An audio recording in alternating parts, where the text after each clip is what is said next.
Hey, everybody, we're back, and I've got another new friend. I'm very excited. We've got Bernadette here with us today, and this lesson that she's going to share, this activity she does, I saw it and it blew my mind. So I'm really excited to hear about this. So I'm jumping ahead as I always do. So Bernadette, why don't you take a second, tell us a little bit about who you are, where you're at. Sure. My name is Bernadette, and I am a K-6 librarian in a public school in the Kansas City metro area. I'm actually on the Kansas side, if you're familiar with Kansas City. So that's usually one of the questions, Missouri or Kansas? My wife grew up in Kansas, so I am vaguely familiar with it from her. Yeah. Yeah, so that's got to be a lot of fun. The kicks, man, I do not envy you. That is a spread. Like, that's a lot of student to deal with. It is. But you know what? I consider it kind of a really great blessing because I'm one of the lucky few in the school that can actually call every one of my 400 students by name because I get to know every single student. And I love, especially as they get older, I joked with one of my fifth graders not too long ago. I said, I remember when you were in second grade and I really questioned whether you were going to make it, just as a joke, but just like really watching them mature and watching that whole transition from kindergarten all the way up through sixth grade, those that stay with us. It's a really neat opportunity to have every single student in the school. That is really something. I have to admit, I used to teach high school before I went into the middle school. And over the years, I have once in a while taught a high school class. And I've had some students from my middle school classes in those high school classes. And getting to see that development is definitely interesting. But man, the Ks, the ones, the twos, I don't think I could do it. More power to you. Definitely give you that. My heart is with the upper elementary. When I started teaching, I started in fourth grade for a year and then moved to sixth grade and fifth grade and taught there for 10 years. And so my heart is definitely with the older students. When I made the switch to include the whole school and teach students as young, actually at that point in time, I was working with kids as young as 3. It was a huge difference. Yeah. In my career, one of the jobs I had, one of the positions was the director of technology for a private school. And we served students, like I said, as young as 3 all the way up to 8th grade. So I was teaching at that time, teaching 3-year-olds how to use a computer, which, we hadn't really moved to iPads yet. So even just teaching kids, how do you use a mouse and how do we get the finger control of, just the typing. And yeah, it was really an amazing time. I'm one of those, again, I consider myself blessed. I'm in that generation that remembers life before technology and grew up right alongside my students, learning how to use technology and how to put it to effective use. That's really interesting. I don't think I've ever heard of any classes that went that young with students in any subject, and particularly with technology. That's really fascinating. Huh. Yeah. Boy.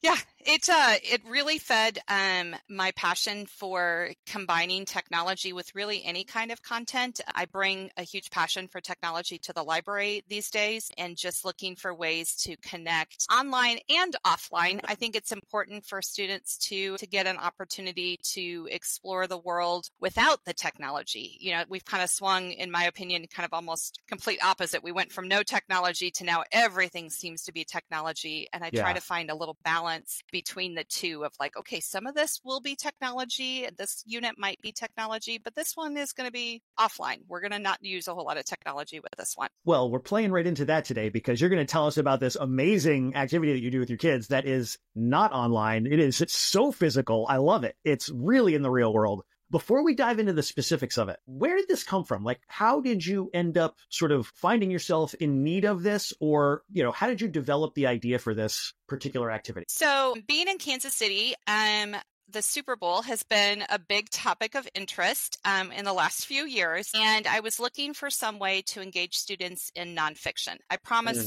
there's a reason I'm going to why I started with the Super Bowl.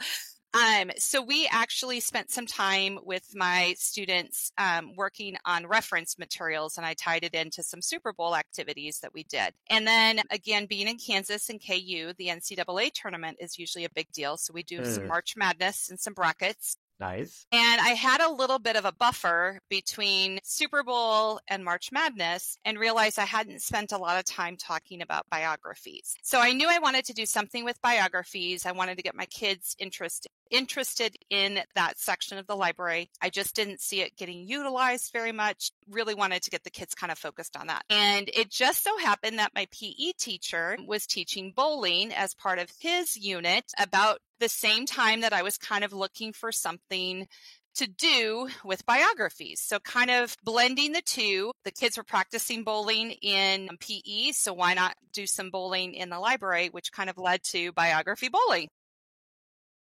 I love that. That is such a unique connection that you're making there for these kids. But you posted a video on Blue Sky, which is what led me to you in the first place. It's so like watching the kids engage with this is just, it's entertaining to watch, but they are clearly into what they're doing here. And it's really a wonderful way to kind of add that hands-on experience to this learning moment of how do we sort of deal with biography? Right. So there were certain objectives that I wanted the kids to be able to accomplish.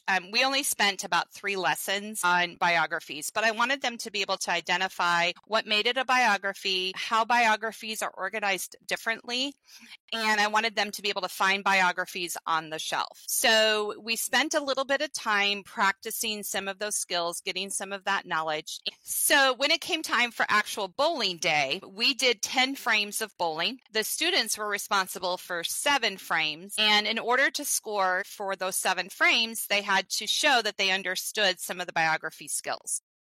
So they had to, for example, I gave them a list of books that we have in our collection where the name of the person is part of the title. So, for example, She Loved Baseball, the Effa Manley story. Okay. So one of the things the students had to do was identify Effa Manley is the name of the person the book is about. So if I were to do a spine label, it would be in our library, 92. And then MAN for Manly. So even just practicing writing some spine labels, that scored points toward their 7 frames. That's a great idea. Like it literally just would never have occurred to me to just take a minute and just say, hey gang, you're going to write some spine labels so that they're sort of internalizing, here's why it is the way it is, and really making that a concrete moment for them. Right. Yeah. Boy. No, I don't think of some of these things sometimes as eye-opening or as insightful or helpful for others. I just kind of, my brain just thinks, oh, this is a good idea. And so I'm really glad that you are offering this opportunity for others to come up with some of those ideas or take some of those ideas and implement them in their library too. Because I don't always think the same way. I think we all, a lot of us do that. We do these things in our own spaces and we just think, oh yeah, well, that's just the way I do it. But for somebody out there, that's going to be like, oh my gosh, I've never thought of that before. So I love that you are sharing this with us. And sorry I jumped in, but it's just, I had to say, like, man, even just step 1 of this is so clever to just have the kids take that minute to say, what's the title and who's it about? So now they're getting sort of that embedded knowledge of, okay, that's why the biography is under the person instead of under the author. Exactly. Yeah. And it's a tough concept because, students get, for so long they've been taught, and I repeatedly teach them, if we're talking about nonfiction, it's by numbers. If we're talking about fiction, it's by the author, and it doesn't matter. But biographies are a little unique because it's a little bit of both. It's funny. Geez, again, something that it didn't occur to me. I'm so used to it just being, you go to the 9-2s and that's where they are. But you're right. Like it is really a blend of sort of the 2 worlds in a way, except not really. But yes. Wait, yeah. Exactly. It's its own unique little section of the library. Yeah. So once we practiced writing some spine labels, then it was time to explore our biography section. So when I decided I wanted to do bowling, I spent some time looking for kind of a cheap, easy way to get some plastic bowling pins and a bowling set. So it did take a little bit of time and a little bit of an investment to find the materials. If I couldn't find them, my alternate plan was to use 2-liter bottles as my bowling pins. That's a great idea. But I did find some bowling pins. And so what I did is I printed off some spine labels just on little stickers. that I could place on the bottom of a bowling pin. And so when students finished writing their spine labels, they came to me so I could check their work, and I gave them a bowling pin. And their task was to find the book that matched the spine label on the bottom of the bowling pin. Clever. Yes. So those bowling pins, once they were correctly matched with the book, those bowling pins then became the actual pins that were used for the bowling portion of it. Gotcha. In my mind, I'm already like extrapolating ways that you could, add additional things to this. And I'm picturing kids like juggling bowling pins now. And like, that might be going a little too far. That may be not quite aligning with our goals, but I love the idea though of, again, like adding that concrete element to something that's usually just a purely mental exercise of match up this information with the book that it goes with and adding that physical component, because some of our students are really hands-on, and just having even that one thing to hang on to while they do this task could make the difference for some kids between remembering or not remembering. And for me too, it was a huge impact on just even practicing finding books in our library.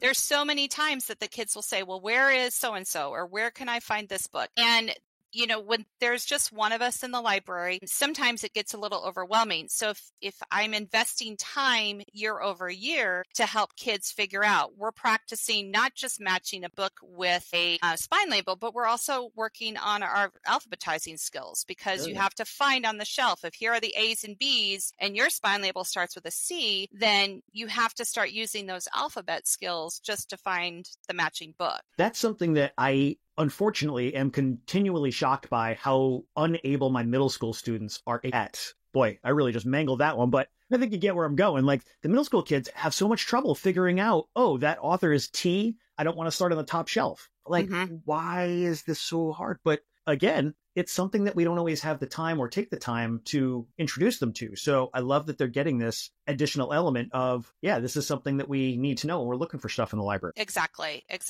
So the next step then, I got my teachers on board. So when the classroom teachers arrived to pick up their students at the end of class, the classroom teachers, they were responsible for the last 3 frames of our 10 frames of bowling. Nice. So I actually have about 30 bowling pins. So I have enough for the whole class, because I usually have a class size of around 20, 25. So we made sure we found enough books for all 30 bowling pins to get set up. And I set up a bowling lane right at the door to our library. And if you think about, when you go to the bowling alley and maybe you're not the best bowler in the world, you need to put those bumpers up. And I don't have gutters, in my library. So what I encourage the students to do is to become their own bumpers for their teacher. So the teacher was given 3 opportunities to knock down as many of the 30 bowling pins as they could. I've seen students, typically what they end up doing is they stand up and they line the bowling alley, so they're on either side of the lane, clapping and cheering for their teacher and, giving them positive feedback. And this year I had one group of 4th graders, when I said, well, you guys are going to be the bumpers, they literally took it literally. And they lined themselves up, laying down along the bowling alley to ensure there was not a single empty space where the bowling ball could accidentally squeak through and not hit the bowling pins and knock them down. So I think that's what I saw, that I was on the floor. I was dying, just seeing the kids laying there in rows as the teacher is bowling this ball down the alley. And the kids some of them are like really trying to be like, I am a bumper. I am not a person. And they are being very rigid. And then other ones are like, mashing the ball down the alley to make sure they're hitting as many pins as possible. So funny and so great, like that the kids were so into it. Exactly. And that's the part that I loved about it is, first of all, the teachers, I work with such a fabulous staff, and they are always so willing to join in on whatever kind of crazy idea I come up with. And so this one was kind of putting them on the spot, because some of my teachers said, I'm not a very good bowler. And I said, well, that's okay. We're going to help you out with this one. And so, yes, just like you saw in the video, some of the students were very cognizant of not breaking the rules or not helping out. And as the ball kind of strayed a little to one side or the other students made sure that the ball kept its momentum going and managed to knock down as many pins as possible. So we end up, scoring all 7 frames of the students' work and then the 3 frames of the teacher's work. And I actually have kind of a large poster size score sheet for bowling, and I just keep track by each class. So we do this in 3rd through 6th grade, so everybody can kind of see what each grade level is done. And typically it falls on the teacher if there's any points that are missing, that they might have missed a few pins. And the students usually walk away filling all 7 frames of their responsibility with a perfect score. And then it's just a few pins here or there that don't get quite knocked down. I try to conveniently set it up more like dominoes than bowling pins so that everybody feels successful. That's excellent. And I mean, I got to imagine that there's some really great interclass or intergrade rivalry about, oh my gosh, we've got 2 more pins than you. Like, just whenever you can get that kind of reaction going where the kids are really engaged and involved and are sort of like in the friendly, challenging way. Mm-hmm. So awesome. I love that, man. And I'm sure the students were loving it too. Oh, yeah. I have to keep the bowling scores up like an extra week just so everybody, whoever got to go first can come back and see what the scores were, for the subsequent classes. So, yes. Yeah, there's a lot of friendly rivalry that we have going on. That's so awesome, man. This is just such a fun way to do a lesson that maybe sometimes, I hate to say it, can be kind of boring. Like, we're talking about numbers and names and orders, and I can see kids tuning out during that, but you have taken it to this completely different level where they are physically engaged with learning this information. Boy, is it the first time you've done that this year? It's the first time this year. I did it for the first time last year.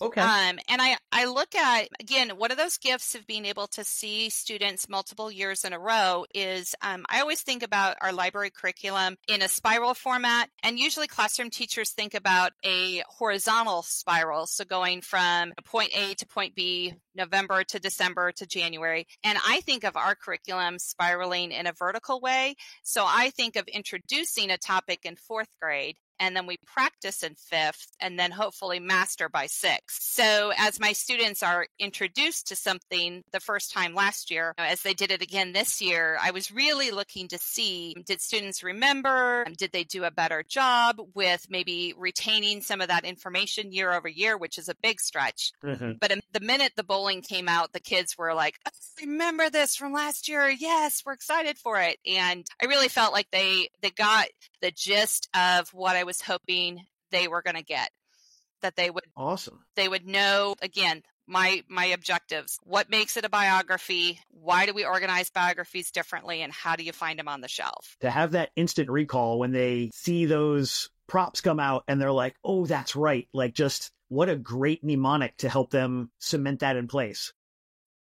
And it's awesome that you feel like you're seeing that retention. Like, it's not just you thinking maybe this will work. It's the kids themselves saying, right, I remember this.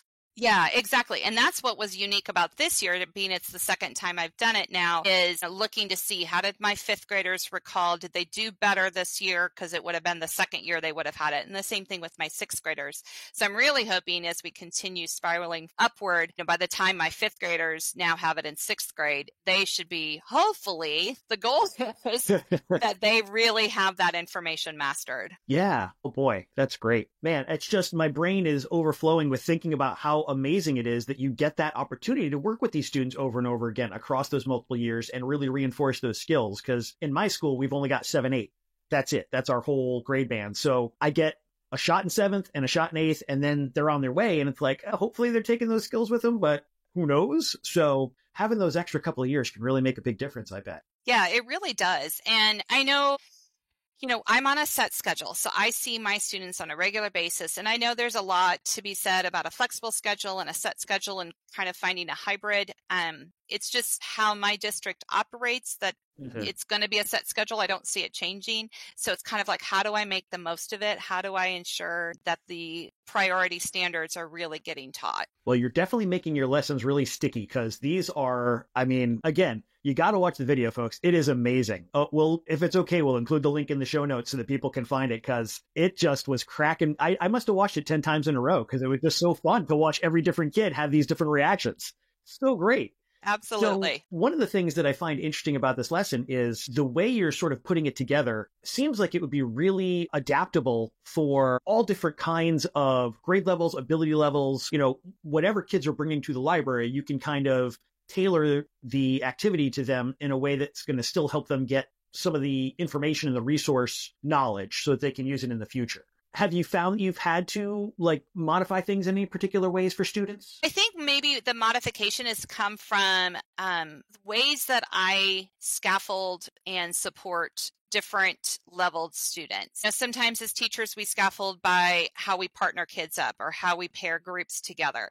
So that's been some of my scaffolding. So looking to make sure that I have somebody I knew would probably get the information that'd be willing to help somebody who didn't have that info. Mm-hmm. A lot of the scaffolding, as the kids were working independently, I say independently, but kind of, on their own, figuring out the spine labels, it was an opportunity for me to really reteach and see, this student, when we did this whole group lesson on why that person's name is important, this student missed that. Maybe they were absent, maybe they just didn't get it that time. It doesn't really matter, but it was an opportunity for me to really work with those small groups and figure out, okay, guys, let's reteach this. Let's look at why this is important, why we're practicing it. So, even though they're working and kind of this competition type mode, they're trying to score points. I was still making sure that it was a teachable opportunity and looking for those groups that just needed some extra support, some extra help with it. Yeah. Yeah. So clearly the students are getting this, it's sticking with them, they're enjoying this. Have you gotten any kind of feedback from the teachers about, I know that this lesson doesn't necessarily directly impact their instruction like some other collaborations might, but I'm just kind of curious, have they had anything to say about being brought into the bowling alley? I think what I see is the feedback I get from teachers are just so excited that the library is an engaging place to be, that it's a place that students want to come to. It's kind of opened up additional opportunities to collaborate. Sometimes in an elementary school, grade level classrooms are a little siloed from the electives or the specials classroom, and it's hard to overlap sometimes. So even just having a teacher spend an extra 2 or 3 minutes in the bowling alley, so to speak, also in a fairly fun, laid back approach, it's also a great opportunity to say, hey, the kids, we didn't get to finish this biography book that the kids really seem to enjoy. Maybe if you have some time, in your day that you could do this. Or even having teachers will say, oh, this made me think, they have that extra few minutes just to be in the library, and it sparks some of that. I forgot, I wanted to do something after spring break with X, Y, and Z. Can you help me out with that? Or I need some help finding, a couple picture books that we just want to share for fun. So kind of almost forcing those teachers inside those library doors for just a few extra fun minutes. Also build some of those relationships with our teachers to help with future collaboration. And now I'm thinking how amazing that would be as sort of almost an advocacy element of helping your teachers see that the library can be a fun place. And it's not just necessarily a place you want to dump your students off, or it's not just a place you're going to come just to do research. Like, there's so many things we can do here. So don't you want to come in more? Like, I imagine that some of them must get pretty excited about the idea of, oh yeah, we're going to go and we're going to have some fun today in the library. Oh, yeah, absolutely. Yeah, the library is definitely a fun place to be, at least in our school. At least I hope it is. That's awesome. Well, from what I can see, it absolutely is. So kudos to you, because this is just awesome. Well, thank you.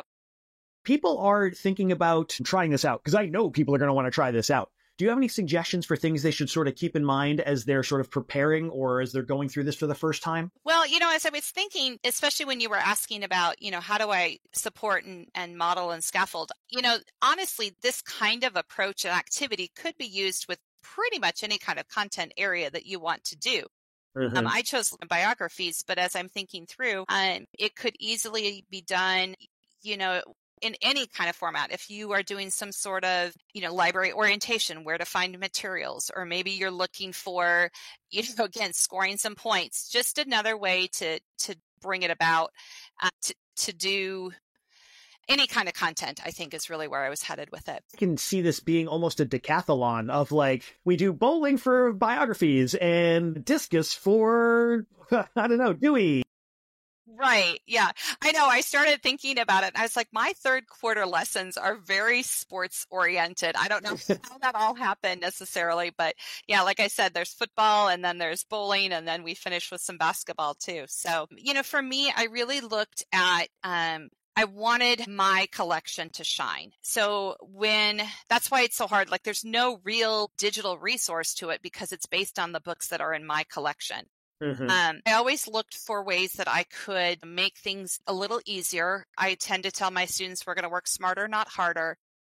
So making sure, as I came up with different activities, like making sure I wrote myself some notes, because, you don't pull this out it's not like it comes out every month. It's like 12 months later, you pull it back out and it's like, what was I doing with this? And how did I know I did this, but how did I do it? I think my biggest kind of like aha moment was just, it sounds silly, but getting those little tiny address labels to use the printer and print my spine labels on them so I could just stick them on those pins. And I didn't have to worry about if it fell off, I could stick it back on, and just, being able to make it as easy as possible. Love it. Love it. On a practical side, I'm kind of curious. When you put the labels on the pins, since they're biography labels, do you then set up the pins in alphabetical order? No, actually I don't. And I actually made sure, some of my classes are back to back. Like I'm literally cleaning up one session of bowling as the next class is coming in. So I made sure that when kids were pulling the book off the shelf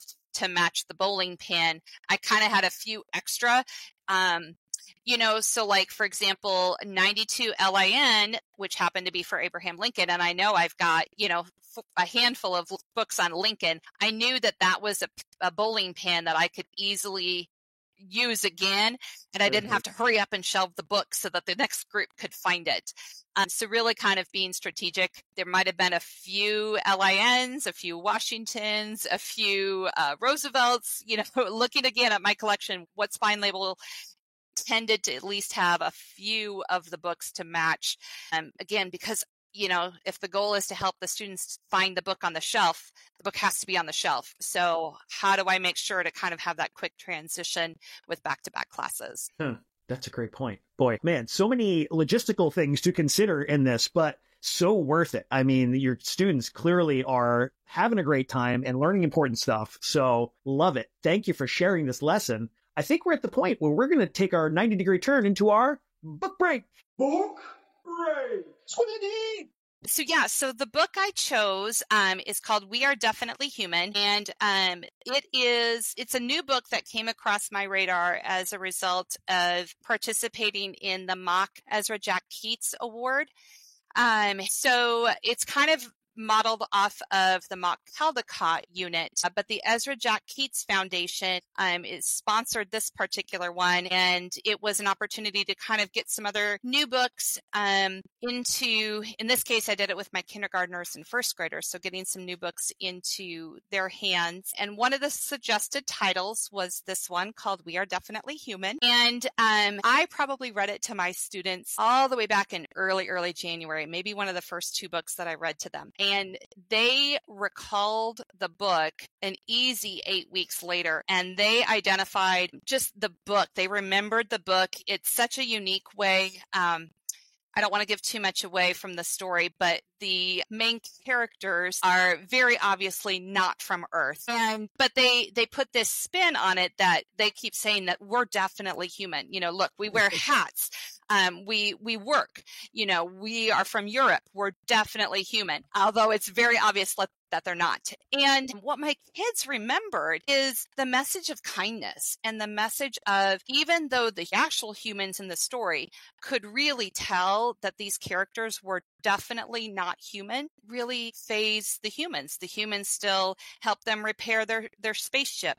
They taught them how to eat correctly. They taught taught them how to talk. They taught them how to use their tools. And this whole community came together to ensure that these definite humans were able to return back to wherever it is that they came from.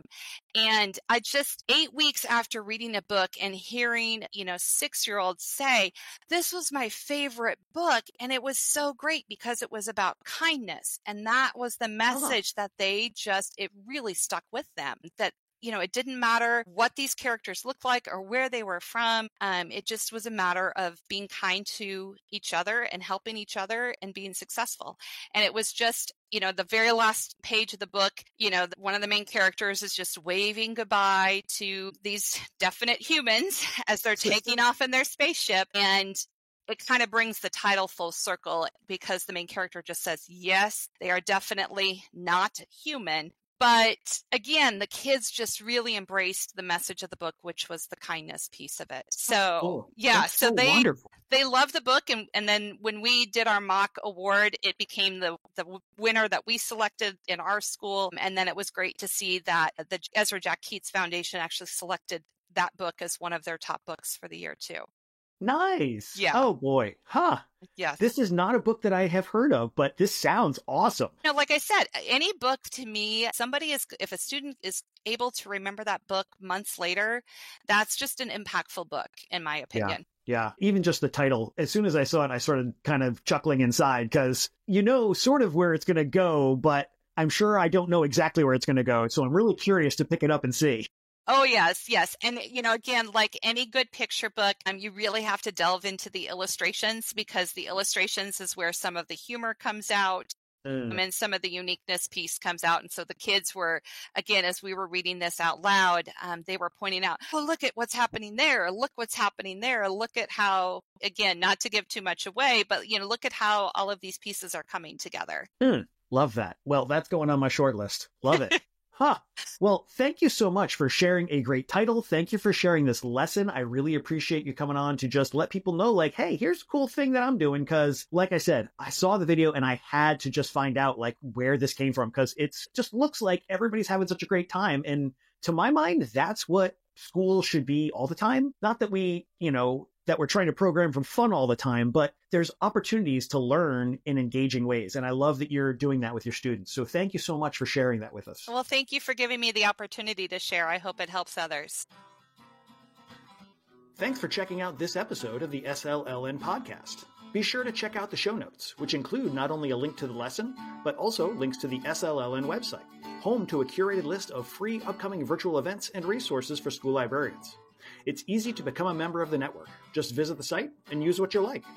If you have an idea, a question, or a lesson you want to share, you can email schoolliblearning@gmail.com. That's school, L-I-B, learning@gmail.com. Know someone with a great school library lesson? Let us know. Until next time, be safe, be good, and be well.